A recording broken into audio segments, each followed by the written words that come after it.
Hello everyone. ഒരുപാട് മെസ്സേജുകൾ വരുന്നത് കൊണ്ടിട്ടാണ് ഞാൻ ഇങ്ങനെ ഒരു വീഡിയോ ചെയ്യുന്നത്. എനിക്ക് എല്ലാവർക്കും റെസ്പോണ്ട് ചെയ്യാൻ പറ്റാത്തതുകൊണ്ടാണ്. ഇന്നലെ മറുനാടൻ മലയാളി ചാനലിനകത്ത് സജന നൂർ ഒരു ഇന്റർവ്യൂ കൊടുത്തിട്ടുണ്ടായിരുന്നു. ഏകദേശം 2 മണിക്കൂർ വരുന്ന ഒരു ഇന്റർവ്യൂ ആണ്. അതിനകത്ത് മുഴുനീളൻ അവരും ഫിറോസും റസൽ പൂക്കുറ്റി ആയിട്ടുള്ള വിഷയങ്ങൾ ഇങ്ങനെ ചർച്ച ചെയ്തുകൊണ്ടിരിക്കുന്നതിന്റെ ഇടയിൽ എന്നെ പറ്റിയിട്ടൊരു അലിഗേഷൻ വന്നു. ഞാൻ MDMA കൊടുത്തു, MDMA ഉപയോഗിച്ചു, അതുപോലെ ഞാൻ MDMA കാരിയർ ആണ്, അവർക്ക് MDMA തിന്നാൻ കൊടുത്തു എന്നൊക്കെ പറഞ്ഞിട്ടാണ് അവർ സ്റ്റേറ്റ്മെന്റ് ഇറക്കിയിരിക്കുന്നത്. അപ്പം മറുനാടൻ മലയാളി ചാനൽ എനിക്കെതിരെ നിൽക്കുന്ന ഒരു ചാനലാണ്. പണ്ട് മുതലേ അവർക്ക് ഇതിന്റെ അടുത്തൊരു പ്രശ്നമുണ്ട്. അപ്പം ഞാൻ അയാൾക്കെതിരെ കേസ് കൊടുത്തിട്ടുണ്ട്, ഷാജൻ സ്കറിയക്കെതിരെ. സ്വാഭാവികമായിട്ടും അതിന്റെയൊക്കെ നല്ല രീതിയിലുള്ള പ്രശ്നം ആ ചാനലിന് എന്റെ അടുത്തുണ്ട്. അതുകൊണ്ട് തന്നെ ഈ മുഴുനീളൻ വീഡിയോയിലെ ഒരു പോയിന്റായ ഞാൻ MDMA ഉപയോഗിച്ചു എന്ന് പറഞ്ഞ് ഒരു തംബ്നെയിലൊക്കെ വെച്ചിട്ടാണ് ഈ വീഡിയോ പബ്ലിഷ് ചെയ്തിരിക്കുന്നത്. അപ്പൊ ഞാൻ ഇന്നലെ രാത്രി തന്നെ ഞാൻ പോയി മ്യൂസിയം പോലീസ് സ്റ്റേഷനിൽ പരാതി കൊടുത്തു. ഞാനിപ്പം മ്യൂസിയം പോലീസ് സ്റ്റേഷനിൽ ഞാൻ പരാതി എടുത്തു. അപ്പൊ ഡീഫമേഷൻ സ്യൂട്ട് ഫയൽ ചെയ്തു. അപ്പൊ അതിന്റെയൊക്കെ കുറച്ച് തിരക്കുകളിലാണ് ഞാനിങ്ങനെ നിൽക്കുന്നത്. അപ്പം ഞാൻ എന്തായാലും വിശദമായിട്ടുള്ള വിവരം തരും. ഒരുപാട് കാര്യങ്ങൾ എനിക്ക് പറയാനുണ്ട്. എസ്പെഷ്യലി എനിക്ക് റസുൽ പൂക്കുറ്റി അതുപോലെ സജന ഇവരെ രണ്ടുപേരെയും ബന്ധപ്പെടുത്തുന്ന തരത്തിലുള്ള കാര്യങ്ങൾ എനിക്ക് കൃത്യമായിട്ട് എനിക്ക് സംസാരിക്കേണ്ടതുണ്ട്. കാരണം ഇപ്പൊ എന്തായാലും ഞങ്ങളെയൊക്കെ പിടിച്ചിട്ടിരിക്കുന്നു. ഇതൊക്കെ വെളിയിൽ വരാതിരിക്കാൻ മേ ബി ഞങ്ങളെയൊക്കെ അടപ്പിക്കാന്ന് വിചാരിച്ചിട്ടായിരിക്കാം, എല്ലാത്തിനെയും കൂടെ കുറെ കൂടുതൽ കാര്യങ്ങൾ പുറത്തേക്ക് വരുമെന്നുള്ള ഭയം കൊണ്ടിട്ടായിരിക്കാം മേ ബി ഞങ്ങളെയൊക്കെ നെഞ്ചത്തോട്ട് ഇങ്ങനെയുള്ള അലിഗേഷനൊക്കെ വെച്ച് തന്നേക്കുന്നത്. നിങ്ങൾക്ക് എല്ലാവർക്കും അറിയാം, ഞാൻ ഡ്രഗിനെതിരെ സംസാരിക്കുന്ന ഒരാളാണ്.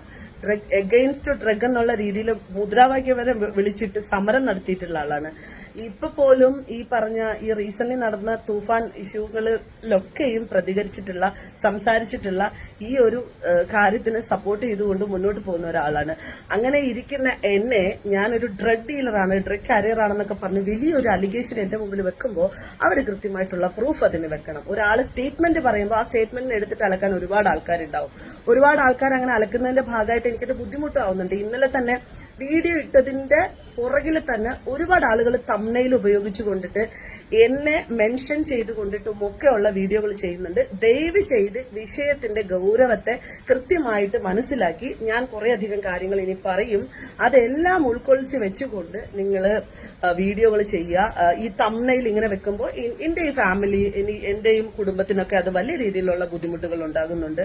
അപ്പൊ അത് നിങ്ങൾ മനസ്സിലാക്കുക. കാരണം ഞാനിപ്പോ നിങ്ങൾക്ക് ആർക്കെങ്കിലും എതിരെ നിങ്ങൾ പേര് ഉപയോഗിച്ച് അവർ ഡ്രഗ് ഉപയോഗിച്ചു എന്ന് പറഞ്ഞാൽ അതൊരു സ്റ്റേറ്റ്മെന്റ് ആണ്, അതൊരു പോസ്റ്റർ പോലെ ഉണ്ടാക്കിയത് ഇറക്കും.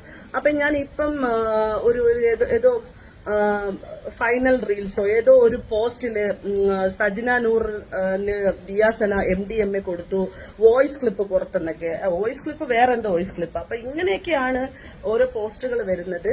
അപ്പൊ ഞാൻ നിലവിൽ പരാതി കൊടുത്തിട്ടുണ്ട്. അതിന്റെ കൂടെ ഞാൻ ആഡ് ഓൺ ആക്കും. കാരണം നിങ്ങൾ കൃത്യമായിട്ട് കാര്യങ്ങൾ മനസ്സിലാക്കാതെ അത് ചെയ്തു കഴിഞ്ഞാൽ അത് വലിയ ബുദ്ധിമുട്ടാണ്. നിങ്ങൾ വെയിറ്റ് ചെയ്യൂ, ഞാൻ നിങ്ങൾക്ക് എല്ലാ സാധനങ്ങളും തരാം, എല്ലാം പറയാം.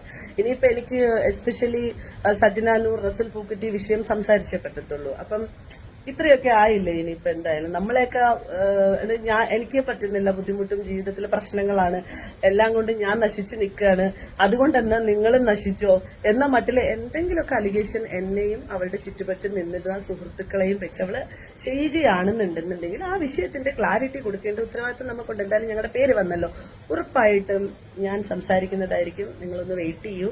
വലിയ ഒരു ചാനൽ കിട്ടട്ടെ, നല്ല മില്യൺ ഓഫ് വ്യൂസ് കിട്ടട്ടെ. അങ്ങനെയുള്ള ചാനലിനെ തപ്പിയിട്ട് വേണം എന്തായാലും കൊടുക്കാൻ, അപ്പോഴല്ലേ അത് റീച്ച് ആകത്തുള്ളൂ. അപ്പം അത് ഒന്ന് വെയിറ്റ് ചെയ്യൂ. ഞാൻ ഇന്ന് തന്നെ മിക്കവാറും ഇന്റർവ്യൂ കൊടുക്കും. അപ്പം എന്റെ കുറച്ച് തിരക്കുകൾ നിൽക്കുന്നത് കൊണ്ടിട്ടും കൂടിയാണ്. അപ്പം ഒരുപാട് ആളുകൾ വിളിച്ചിട്ട് എന്റെ അടുത്ത് കാര്യങ്ങൾ അന്വേഷിക്കുന്നതുകൊണ്ടാണ് ഞാൻ ഇതിനൊരു ക്ലാരിറ്റി ആയിട്ട് ഇങ്ങനൊരു വീഡിയോ ചെയ്തത്. സോ കൂടെ നിൽക്കുന്ന വിഷയത്തെ കൃത്യമായി മനസ്സിലാക്കി നേരത്തെ കൂട്ടി അറിഞ്ഞു നിൽക്കുന്ന കുറെ സുഹൃത്തുക്കളുണ്ട്. അവരോടൊക്കെ താങ്ക് യു സോ മച്ച്. എന്തായാലും ഞാൻ വിശദമായിട്ട് പറയാം.